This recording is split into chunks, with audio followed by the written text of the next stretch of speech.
Howdy folks, Ben Drew here with another weekly tech tip.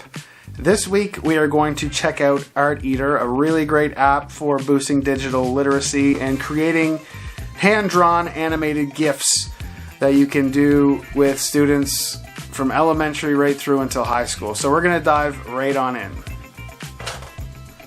So all you have to do is Google Art Eater and you'll come up on this page, Animation for Everyone. And here's an example of a bunch of the GIFs that they were able to create. So say I want to make Kitty jump.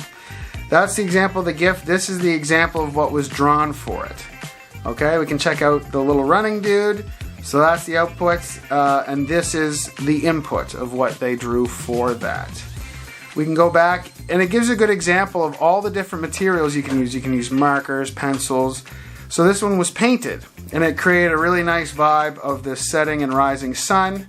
There's the template they used for the output of this really nice kind of day and night. So we can go back, and we'll look, how does this work? It's very simple. You print off a template, then you draw some stuff in each frame, and then you take a picture and upload it with your phone. So here are some examples of templates. If you go to more templates, you can see all of them that are available.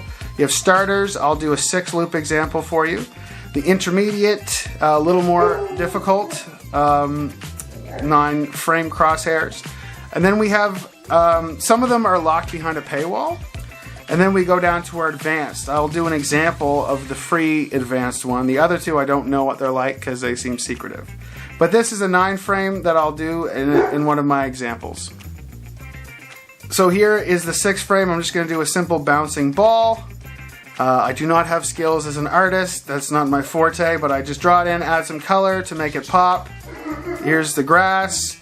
And then I'll add just a blue background.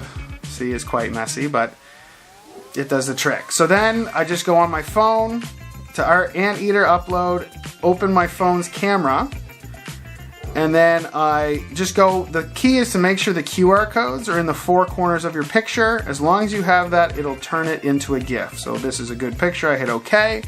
Now it's digesting or creating my GIF.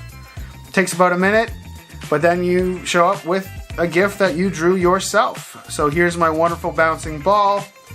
I'm sure your students and yourself can come up with some better animation, but this gets the point across of the ball bouncing up and down. So let's look at a more difficult one. I'm going to do a bird hatching out of an egg. And there's a couple extra things on the advanced one that make it a little more interesting. So yes, you can go 9 frames, which is really nice. But you're going to notice when I'm coloring, I don't feel like doing a background every time. So there's actually 2 frames in there that are reserved for background and foreground.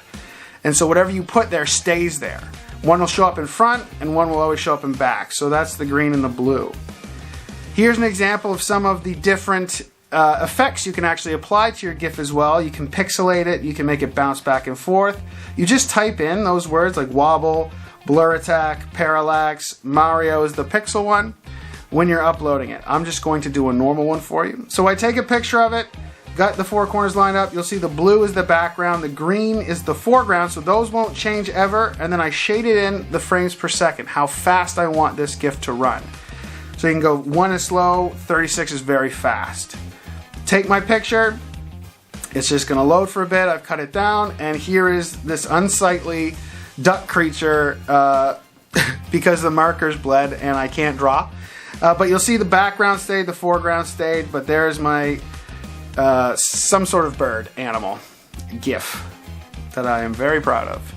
So feel free to bring this to your students if it applies to your classroom. Just keep in mind that in high school you can bring your own device. The students can take the pictures themselves. It's just a website, it's not an app. There's no sign up, there's no sign in, which is very helpful.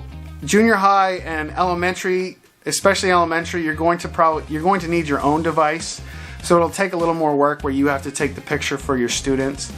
Junior high, some of the rules are different, so depending on your school, whether or not your students have devices.